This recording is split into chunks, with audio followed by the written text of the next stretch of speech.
At this time, I'd like to introduce our moderator, Brian Lim. Brian Lim is the Director of Library Services at Napa Valley College, one of the 116 community colleges in California.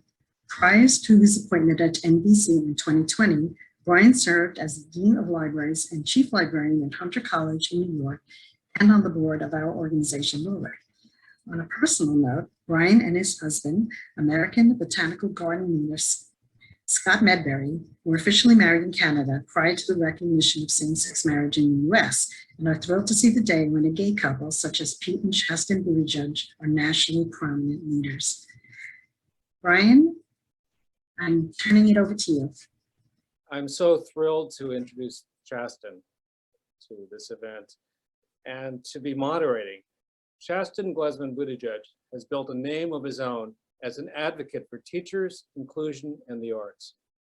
Born and raised in Traverse City, Michigan, he received his bachelor's degree in theater and global studies from the University of Wisconsin, Eau Claire, and his master's in education from DePaul University.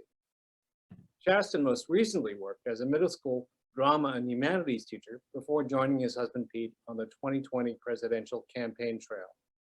In our country's biggest cities and smallest towns, Americans were heartened by his charisma, empathy, and infectious positivity.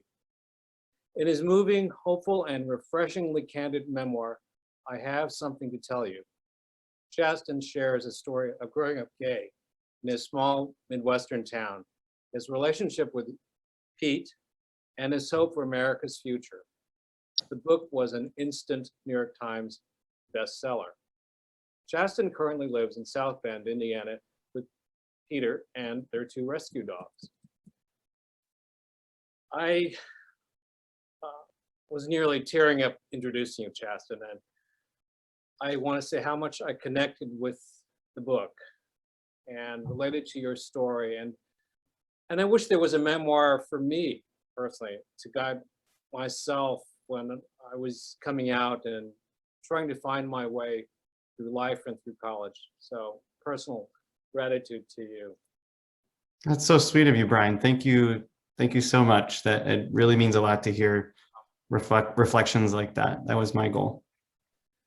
So, and talking about college, and that's where I am right now, I want to begin with asking you about your education experience. And you started at a community college and then transferred to University of Wisconsin, Milwaukee, then returned home and re-enrolled at a community college, and then went to University of Eau Claire, changing your studies from nursing to theater arts. You, as you said, had a plethora of random credits and an impressive amount of student debt. And you really had to find your way on your own, and you had no one to advise you overall. I'd just like to ask you to comment on that. I'm sure you have a lot to share on this. Sure. Yeah, I'm a first-generation college student, and nobody in my family really knew what it meant to go to college. And at the time, I don't think my parents really frowned upon going to college. They just didn't understand it. Sort of the same way they didn't really understand coming out, and it happened at the same time. So here I was, sort of breaking the molds twice over. Surprise, I'm gay, and also I'm going to go to college. And I think my parents just didn't know how to help. These were all new things to them. I had no idea what I was supposed to do with my life. I felt like I had to pick a field of study that guaranteed me a job post-graduation. I was interested in nursing, so I declared nursing. When I was here at the community college for 2 years, I was, just doing all of my prereqs. And I wanted to go out of state mostly because I wanted to run away. I wanted to be as far away, but also as close to far away as possible. Just far away enough where it felt like I was far away. So I picked the hot, bustling city of Milwaukee, Wisconsin, because they had a transfer program through the Midwestern Exchange program. I failed miserably, came back home, and really the only person that was guiding me was the person in the financial aid office. That was the only adult that I was really sitting down with and talking about my education and my experience. And that was just to sign the paper so that I could have more money in order to stay afloat. It really wasn't until I got to Eau Claire where I met my advisor and a professor who spent hours with me in her office. And I think the only reason I graduated is because of her. I remember one night sitting in her office and we looked at the clock and it was 2 o'clock in the morning. And if I had not had someone like that to really guide me, then I don't think I would have gotten through. But then again, I graduated with a degree in theater and global studies with an anticipation to teach theater, and had about close to $70,000 in student debt at that point. And really felt like the system had failed me. Everyone told me, go get your bachelor's degree and it'll be just fine. And I had no idea what I was doing. Yeah, and that part of your story really moved me, that, you know, that sort of iffy engagement with the college system and mentors. It's so wonderful you found a mentor. Yeah. And how can we get mentors connected to students so that they can have valuable guidance through their entire trajectory, going from one institution to the next? I mean, I see that in my role in the community college system, where we have to really connect with students at every level to make sure that they're guided. Yeah, you know, Jennifer, the professor, wasn't my advisor. Once when I met her, she later became my advisor, and it was only because she, you know, invited me to talk after class. She spent extra time with me outside of the classroom, and it's because a teacher noticed that I needed help. You know, my advisor before her was just going over the, you know, the prereq sheet, making sure I was registered for the right classes and getting me out of his hair. Once I became a teacher, I noticed, you know, those few students who really needed extra help, and not just with their academics, they just needed someone to talk to. And I think as teachers, it's our job to, you know, be open to spending a little bit more time with a few students who might really need it. I know we're all stretched very thin. I was stretched very thin, but I can think of 1 or 2 students who probably wouldn't have flown as high had I not asked them to stay after class, you know, spent extra time with them at their table, taken an interest in talking with their parents, emailing with them. I still have a student I email with to this day. And I think we have to be willing to have some of those conversations with our students where they might not be ready to jump out of the nest quite yet, offer a hand, pull them up, and, you know, be willing to help out. Yeah, and it's about understanding the student as a whole person. Right. And that they're coming from who knows what kind of world. And for you to have taken that time to really engage with those individual students and talk to them and understand who they are, I think is so important for us as educators. Absolutely. And, you know, and you started in the community college world, and I mean, that's my world, and I see that is where we shine as community college educators, and really trying to connect to the whole person. And, you know, could you elaborate more on that? And where you see the role of the college education and educating the whole person, you know, and I think, especially for my time right out of high school, I had no idea what I was doing. I had no idea what I wanted to do with my life. And at that point, I had just run away from home. I ran away from home in June, started community college in late August, early September. And what I really needed was just a space to be, a space to explore and not only study, but to figure out who I was. It's something that I still value in my classroom, was just time to be. We'd slap a label on it, you know, we'd call it flex time, we'd call it solo time. But it was an opportunity for us to just talk. We had like half an hour morning meetings in my class. I got in trouble for it all the time, but the kids just needed to talk. They needed to be with one another. And I wanted to hear from them what they needed more of, what was going on in their life, what's going on in their day. I also wanted to hear the hot gossip so I could be up to date on everything and kind of know what everyone was talking about in the hallways, just so that I could be helpful. And, you know, when I was in community college, I feel like a lot of what I was going through was just jumping hurdles. And what I really needed was just a space to explore myself. And especially some of those, you know, gen ed classes, I felt like it was the first time I was going through some boxes when we were moving. I got to update that bio, by the way. We don't live in South Bend anymore. We're in DC now. But when I was moving, I was going through boxes and I found my first English class at the community college. And I had these reflections from my professor. And I must have held on to it because it made me feel proud of myself.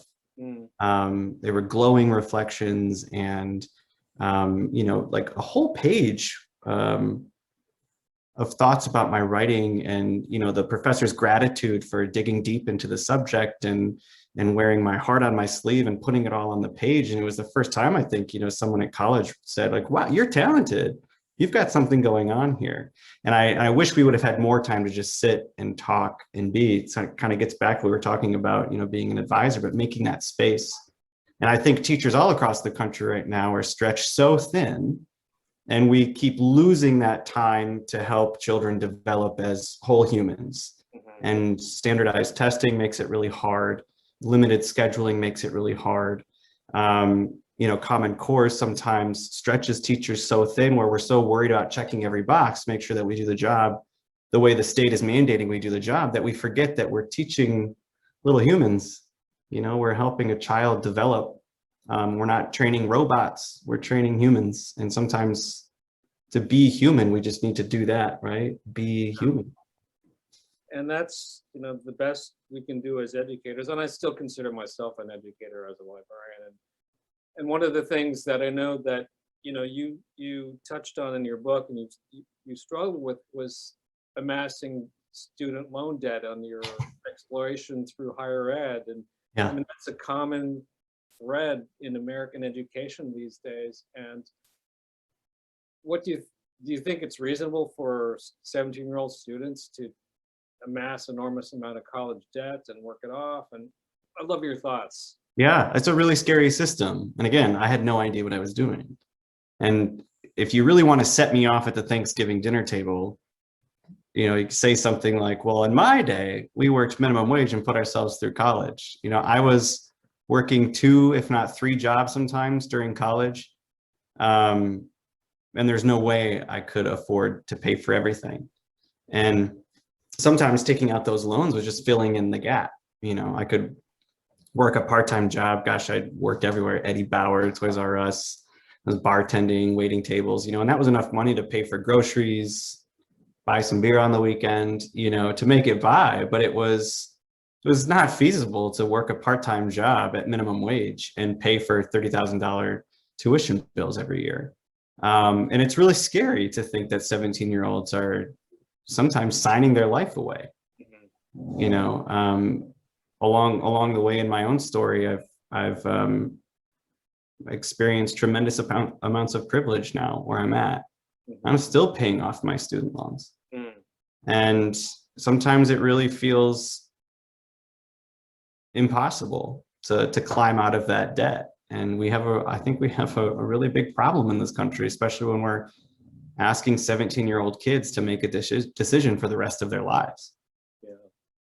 And you write about your family so eloquently, and quoting you here, as first-generation college students, we don't know as much going in as some of our peers have. The college experience certainly goes much smoother if you're equipped with mentors, an understanding of money, and a game plan. How can we get mentors connected to students so that they have valuable guidance? It's a really good question. I don't know that I necessarily have the answer to it. I would hope that it would be a priority. I don't know how along the way, you know, I was registering for these schools and going to these universities and wasn't immediately paired with someone who had the time to sit with me and talk about the decision to pay $30,000 a year for a degree. I think it has to be a priority set from the top, right? And I also graduated high school with no experience in accounting, which is mind-boggling. that we just didn't learn about balancing a budget. That you can graduate high school, go to college, sign a piece of paper that says, yes, I commit to paying, this much money for the next 4 years. If I can't, then I'll just take on the debt, and never have taken a class, on establishing a budget. And then for first generation college students like me, you literally kicked out of the nest, figure out your housing, figure out a mode of transportation, figure out how you're going to feed yourself. And that's really scary. And I think we need to prioritize that relationship between a mentor and a student, making sure that they're not, one, not alone so that they can be successful, but two, that they understand, the weight of the decisions that they're making. And I really didn't have that until my last 2 years of college. And I not to fault my parents at all, but they really didn't understand what I was doing. And when I came home, I wanted to pretend like everything was perfect, that I was like the star child that had gone to college and figured it out. And I was, giving everyone the sweatshirts at Christmas because it was like, oh my gosh, our son is at university. But I didn't want them to know that I was, eating ramen soup every day in the green room at the theater department, and sometimes skipping meals, and driving on a flat tire because I couldn't afford to fix the car and had no idea what I was doing. It was a rough time, but I did not want my parents to think that I was failing. I really wanted to make them proud. And you're touching on, I think, issues that many first generation college students are experiencing. They're the first in their family to really experience this whole new world of university or college. They're thrown into being in irresponsible positions with tens and thousands of dollars in debt, and how do we get mentors connected to students that they have valuable guidance throughout their career? And you touched on that with a connection with one faculty member, but how do we broaden that experience so that everyone has that opportunity as they transfer from place to place? I don't know, that's a hard question. Yeah. Yeah, again, I don't know it unless we're making it a priority. And it seems a little twisted, right, that we make this decision to come to an institution and give them lots of money. And they say, okay, thank you. And then you just register for some classes and figure it all out yourself. And I don't think that's the situation everywhere. But certainly during my experience in college, sometimes I just wonder, like, how did I do that? Like, did I do it right? Somehow they gave me a degree, apparently I had checked enough boxes to get the piece of paper. But it just seems very weird that there weren't a lot of adults involved along the way besides the one that I was, in the classrooms of. But I just think it has to be a priority at the institution. But then again, like we talked about at the beginning, I think as teachers and educators and librarians, we also have this knack for making space and taking care of people, right? We're there to educate. We're also there to nurture. And sometimes we have to have that watchful eye, whether it's just offering the advice like librarians so often do, whether it's a financial literacy class or just informing students of the spaces that are available to them. Because oftentimes I think, especially first generation college students, we're just floating around and we're just trying to figure out the adult world and figure out the academic world. We've never been in these spaces before. And sometimes it really does take, an adult professional coming along and saying, I can help you through this, or here's my card, here's my email address, reach out to me anytime you need something. We have all of these phenomenal resources available to us. Libraries are incredible spaces. I feel like not enough people understand all of the resources that are available to them there. But sometimes we have to kind of reach out and help a student understand just what's out there for them. I didn't even know we had an LGBTQ center on campus until my third year in college. I didn't know that was a thing. A student health clinic, didn't know it was a thing. And there are all of these opportunities available to us, right? Resources available to us. But sometimes I felt like I needed to be like hit over the head a couple times by an adult saying like, you have to figure this out, you have to do this, but I'm going to help you do it. Yeah, and it's those kinds of moments, when you have some kind of intervention from a caring adult or teacher or mentor that makes a huge difference for all of us. I think for facing the daunting experience of college. I mean, and just personally, I went to a big university in California, UC Berkeley, and I was literally dropped off by my parents at say their gate, and that was it. I had to figure it out Yeah. on my own. And my most meaningful or deep interactions actually were with bureaucratic interactions were with the financial aid office, which just helped me sign papers to borrow money to go to college. Yeah.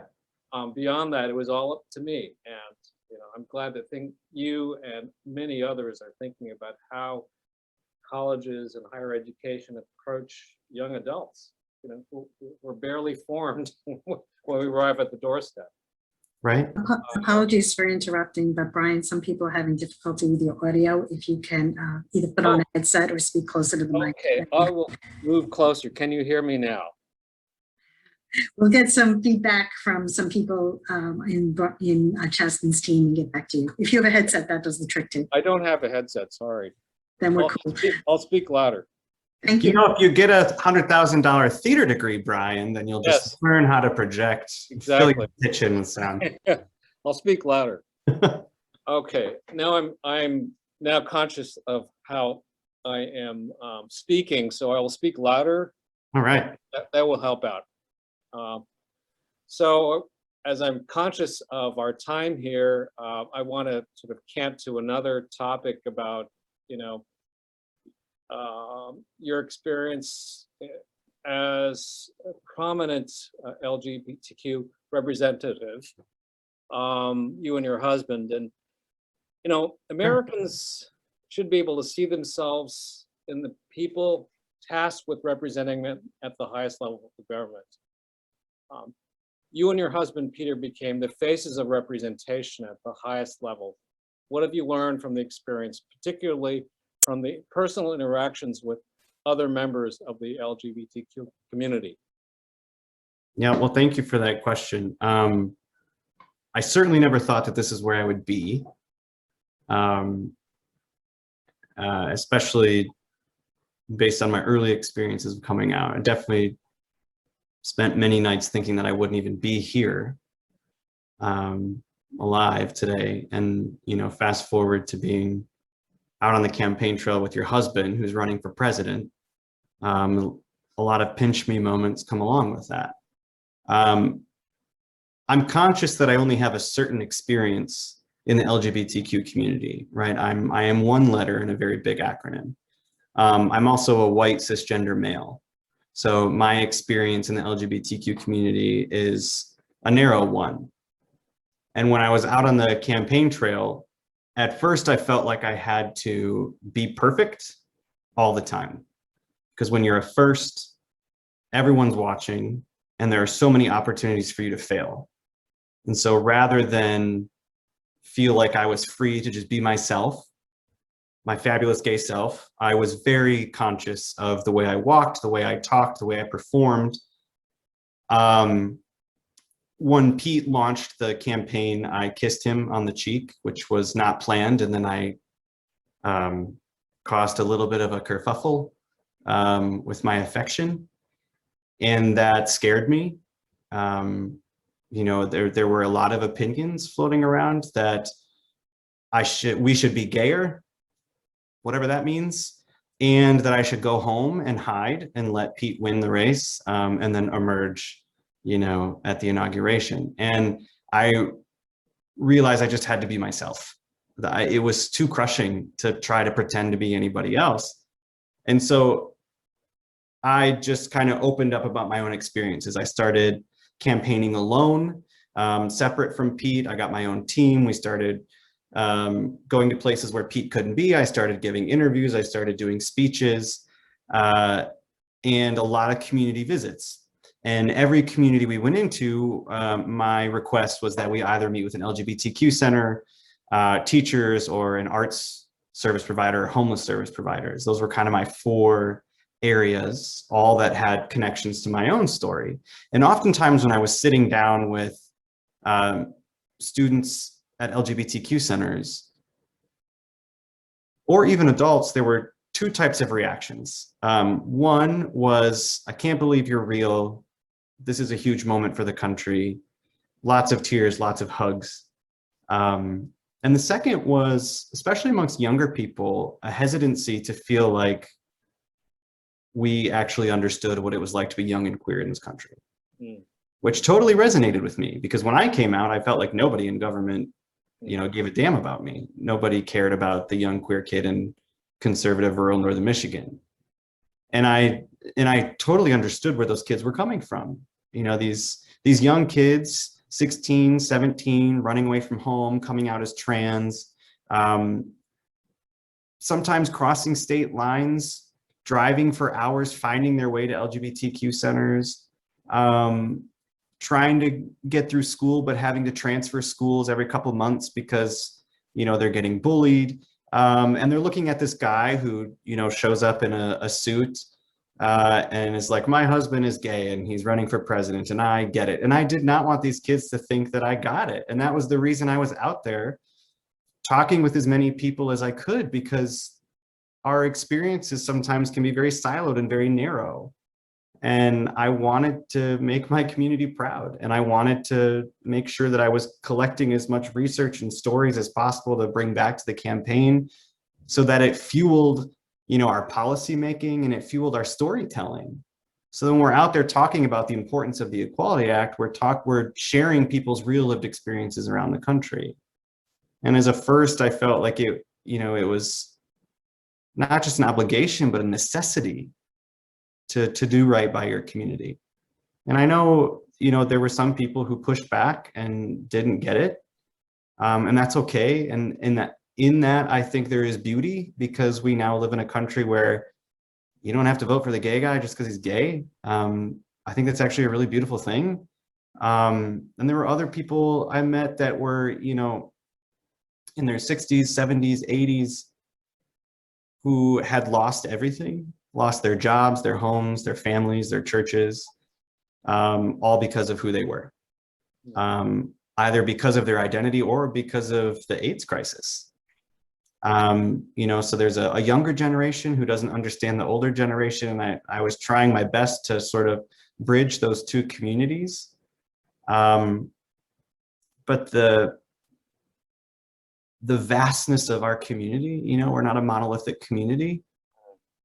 And we are not just on the coasts, right? And so you're talking to people in the Castro in San Francisco, you're talking to people, in Brooklyn or Upper East Side, Manhattan, who have a very different idea and experience than the kids who you're meeting with in Tulsa, Oklahoma.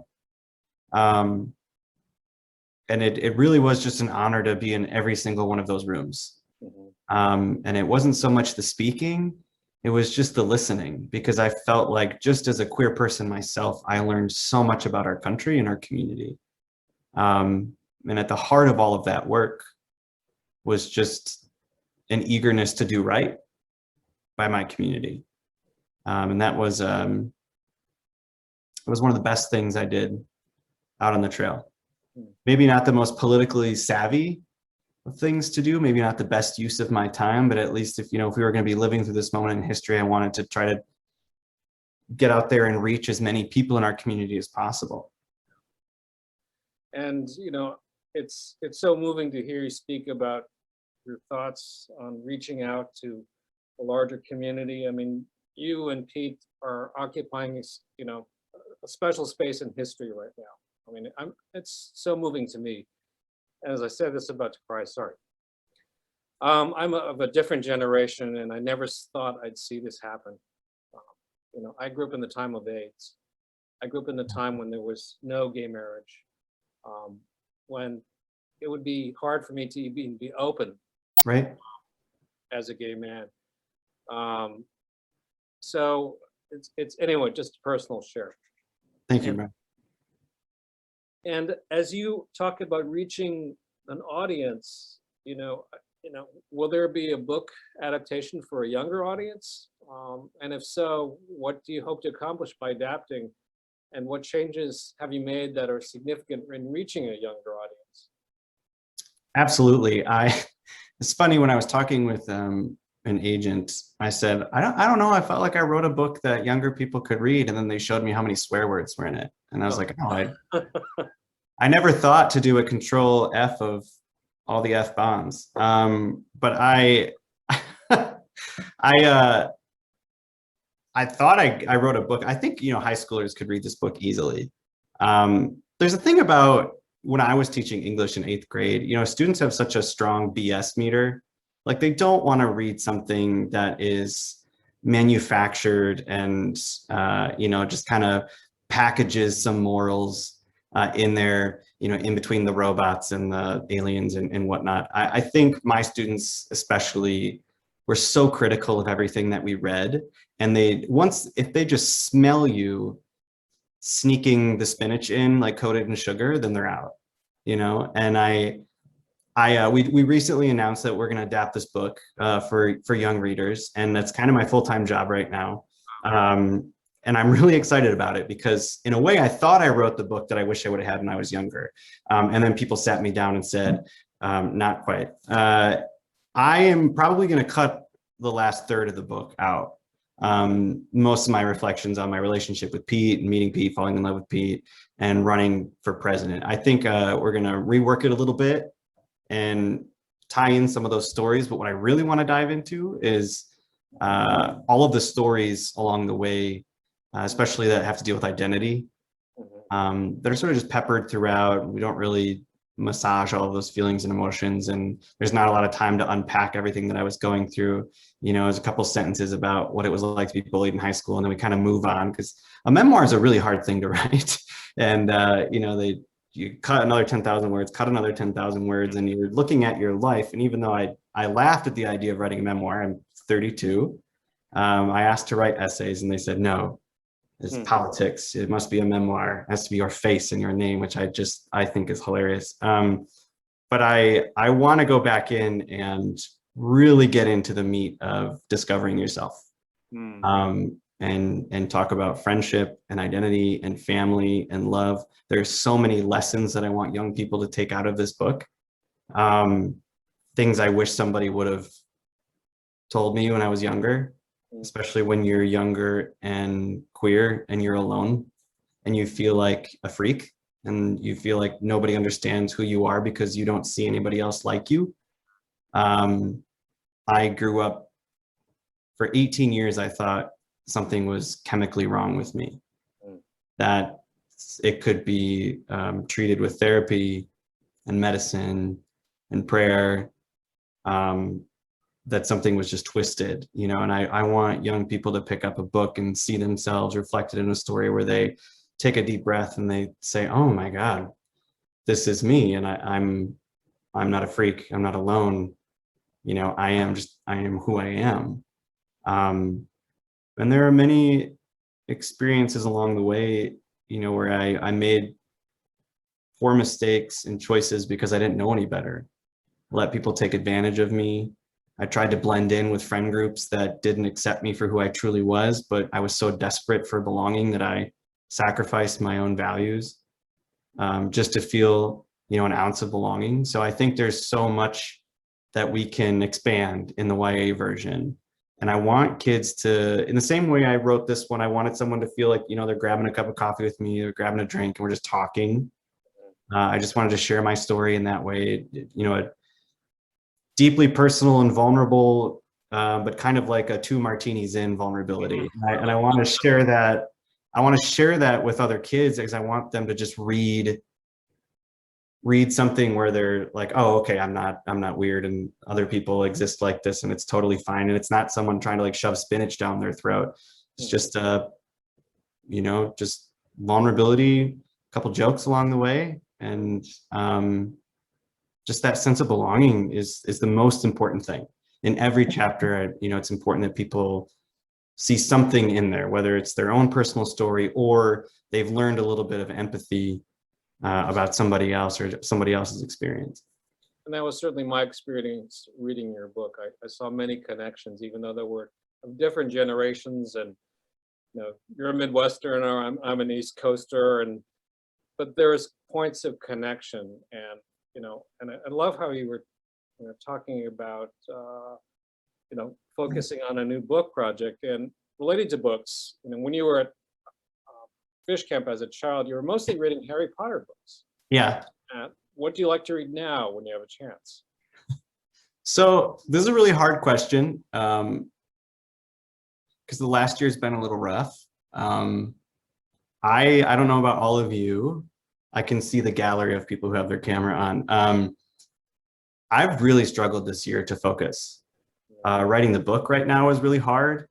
Reading is really hard. I'm struggling to watch Netflix right now. Like I can't sit still. My mind is racing. There's been a lot of transitions in our lives in the last year. So when we came off the campaign trail, COVID just started 2 weeks after we ended Pete's race about that. And I went right into finishing the book. So I didn't have time to pay attention to COVID really. And it was at that point, it was like, stay in your house and don't go anywhere. So like, okay, great, I'll write a book. And I burned the tank. I burned every ounce of fuel I had left in the tank. I got the book out into the world, and then I came up for air, and it just feels like all of the sort of trauma and the exhaustion caught up with me. So I'm just getting there. I feel like I'm slowly like climbing out of the mud. You know, I can finally sit down and read like a chapter or two. So Pride Month, I like to commit myself to reading stories by queer authors. I'm about halfway through Brandi Carlile's memoir. I love her music, so I was excited to jump into her memoir. I just picked up Ocean Vuong's book that everyone's been talking about. Let's see. I've also gotten really into audiobooks because I've been driving a lot between DC and Michigan. So if you haven't listened to or read our Eric Thomas's book, Not Being Seen, that's the podcast I'm listening to, I'm Here For It. It's hilarious. So I've never been a podcaster, and now I'm really into listening to people tell me stories. I read my own audiobook, which was a thrill in of itself. I don't think I have a career in voice acting, but I'm kind of into it now. I like listening to the audiobooks, especially memoir. I like listening to the author tell their own story. And so, as we're speaking to an audience of, I think, largely librarians. Oh, great! I think. How are you all reading right now? That's exactly. That's your job. That's terrifying. Actually, it's like, well, the world is on fire outside, but please. Can you tell us about your experiences at the South Bend Library? I didn't see anything specifically referenced in that, but did you have connections with that library, or your experiences now with that the bookseller in South Bend? I was really moved to hear about that story. Yeah, I didn't have much of a relationship with the public library in South Bend. First, when I moved there, I was going to grad school, and then never really had an opportunity to use their resources. Dating and then being married to a mayor is stressful, and I wouldn't suggest it for anybody. But I did love learning about all the resources that were available to everybody at the library. So we'd gone there a couple times for visits. We had done events there, gone to events there, held events there. And it was nice when someone in the community was lamenting about the lack of resources and spaces to turn them to the library. There's no space to meet. You know, there's no place to use the internet. Before there was sort of a blanket Wi-Fi system in South Bend, that was the place where we could send people. It's a place where I was sending my own students and their families. And then the bookseller in South Bend, I really loved getting to know Kathy. Brain Layer Books in South Bend, Indiana is a Black female-owned business. She is incredible, former school librarian, and just noticed that there were no books in the school library for most of her children. They didn't see themselves reflected in the pages of the books. And she sort of got tired of being a school librarian and opened up her own bookshop. And I would spend hours in there just talking with her. And I would always leave there spending like $150 on books that are all like, they have a beautiful mountain of books in my house now, because she's like, well, if you're really interested in this, you should read this book. And if you want to read about it, I was like, I do want to know about that, but I will never have time to read that book, right? But she's just a remarkable community staple. She has this magnificent presence, and I just want like every kid to go to her, because she has this ability to look at them, ask them what they're interested in, get the parents out of the room, right? So the kid can really dive into what they're interested in, what they love, what they want to know more about, and who they are. Because sometimes the librarian or the bookseller is the first person you come out to, because you're interested in this new world and identity, but you're not necessarily confident asking the person where gay is in the store. But I think you all have this like innate quality where you can just guide people to something that is going to make them feel better about themselves, right? And I've loved partnering with her. And I also know that booksellers have had a really tough year. And listening to her stories about the year she's had during COVID, I tried my best to send people to their local independent bookstores to purchase the book instead of the big website that we will not name. Because they're so important, they're so vital in our community, and it is terrifying to know that some of them are having to shut their doors because of the resources that they provide to families and young people. And that's a good transition point for me to ask this question about family and community. You're right that growing up, you just wanted to fit in somewhere and worried that you wouldn't fit in anywhere. What do you say to young people today who are feeling disconnected in somewhere or not feeling fully part of their communities for whatever reason? Yeah, I mean, I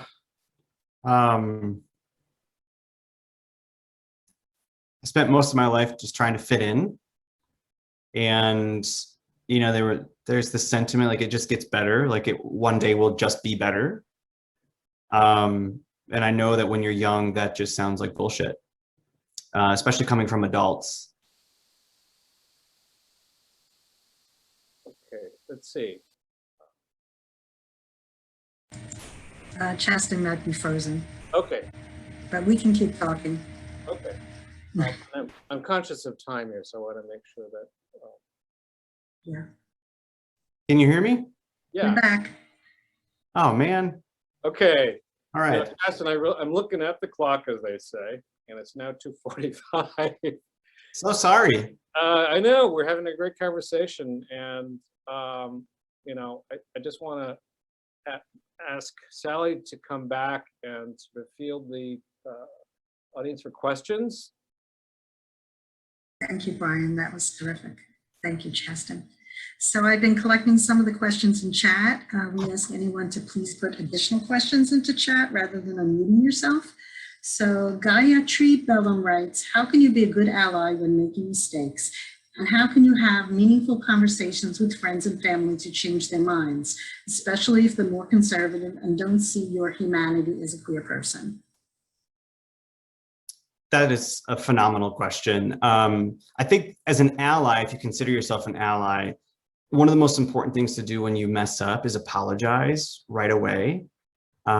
Specifically, if you're thinking about pronouns, we all mess up. We're all going to mess up. So first, just get comfortable with the idea that you're going to mess up. There are going to be lots of times you want to take your shoe off and just put it in your mouth and walk out of the room. But the best thing that you can do is just apologize, because sometimes when people say something kind of hurtful around you and then they ignore that comment and just continue through the conversation, then I spend the entire rest of that conversation thinking about, like, does that person really think that? Or do they really believe that? Or do they know that they said something really hurtful and they're not going to say something about it? So when you mess up, like with a pronoun, or you maybe make a joke that you told for 20 years and then you learned is kind of homophobic, just apologize right away. Like, oh, I'm so sorry. Restate a proper pronoun, or then move on. Like for me, you don't need to like drag out the apology. Just say like, oh, I'm sorry, that was really inappropriate and I didn't mean it. But we're all going to mess up. And to be a good ally is to acknowledge that you will mess up and then make it right when you do. Uncomfortable conversations are now more necessary than they've ever been. I mean, we have a president and a vice president and an administration that is LGBTQ plus affirming, but that doesn't mean equality just happens miraculously because of the people who are now in those offices. I know for me especially, grew up in a family that knew nothing about being queer, and we still have conversations about what's appropriate, what's not, and how to be a better ally. I just took my mom to the doctor's office here yesterday, and we spent a very long time in the car talking about pride. She had noticed a comment online where somebody kept attacking my husband and I for what we do in our bedroom, and that's our business and nobody else's, and stop shoving it down our throats, blah, blah, blah. And mom wants to know how to respond to people like that. So the first thing is getting mom to not fight with strangers on the internet. And the second part is talking about our shared humanity, that some people like to make queerness and pride about sex, and they're only okay with queer people as long as we remain sexless. And that is not what pride is about. When people are having the conversation about what's going on in our bedroom, we can tell them, well, what we're actually fighting for is the right to have a bedroom in the first place, because in many states you can be denied housing if you are LGBTQ.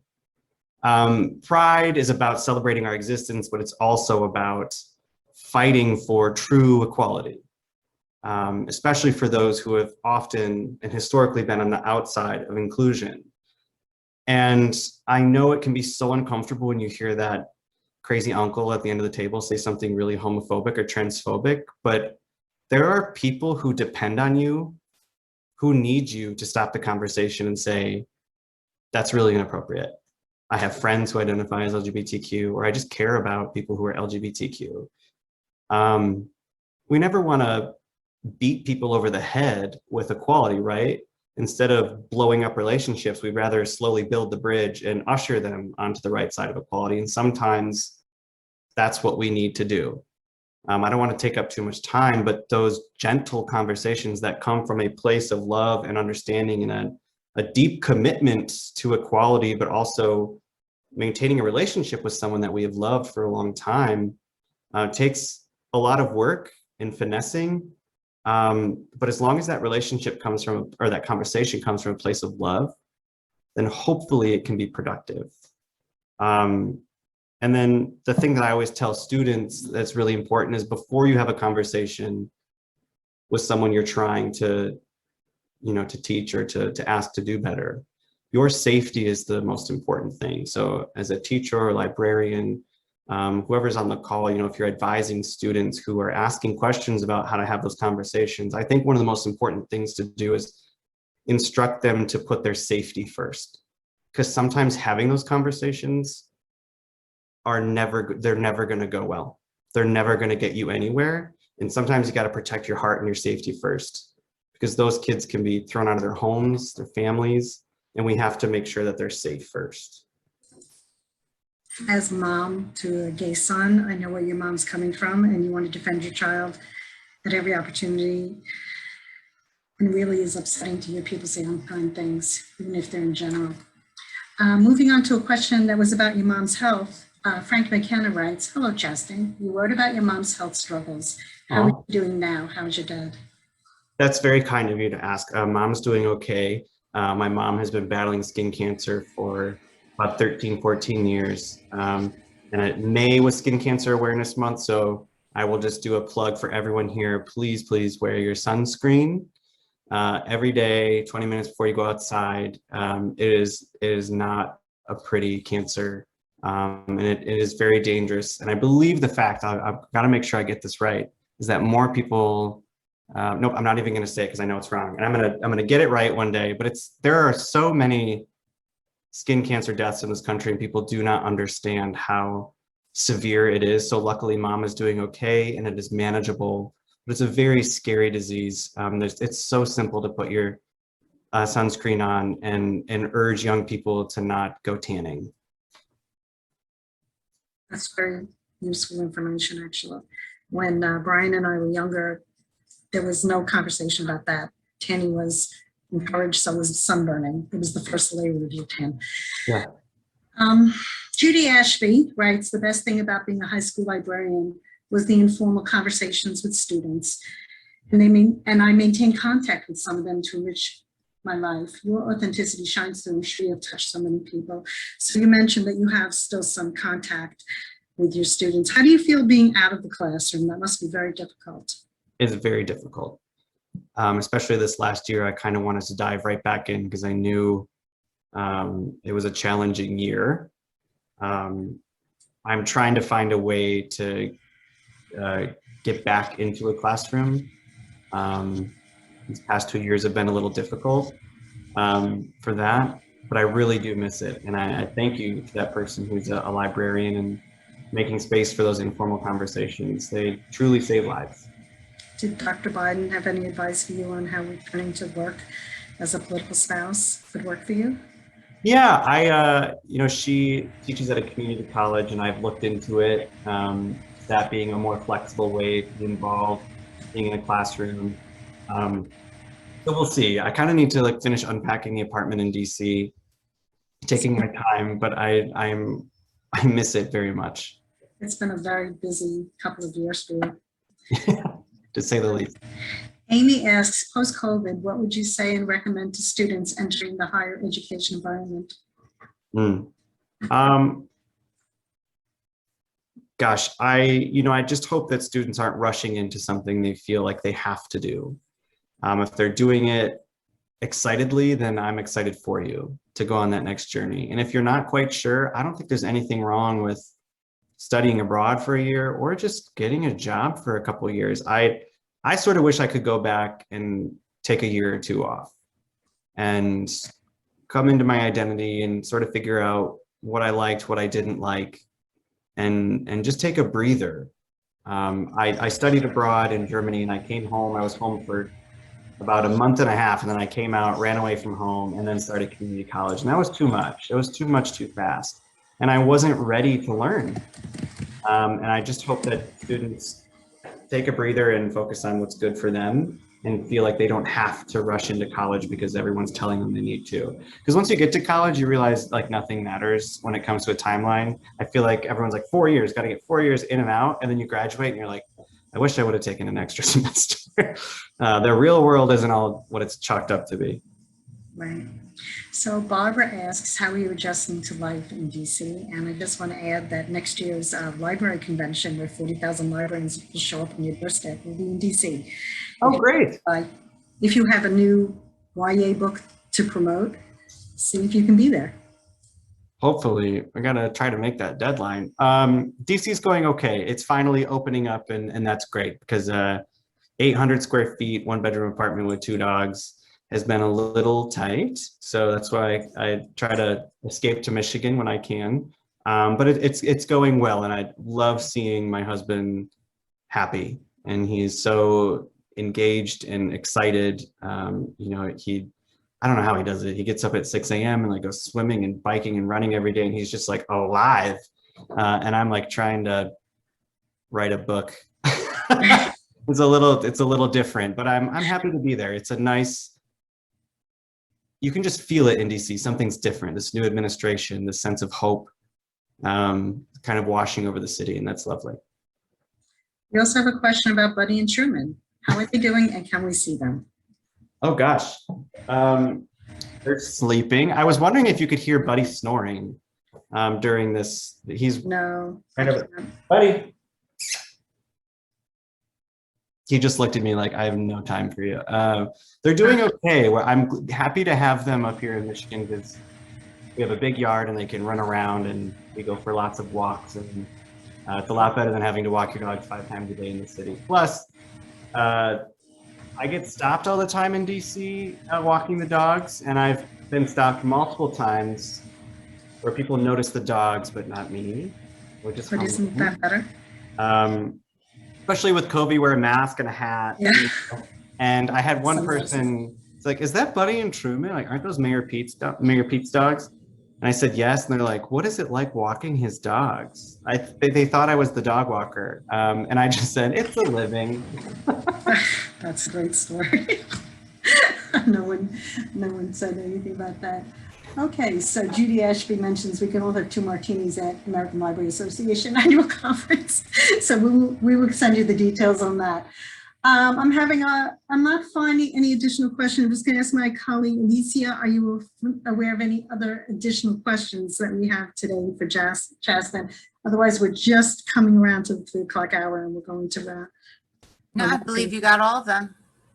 Well, Chasten, Brian, this has been a terrific conversation and meaningful to everybody in different ways. I want to thank you so much for making time for us today, and thank you to your team at the publisher and your personal team for helping to organize this for us. I also want to let many of you know that you will be getting copies of this book.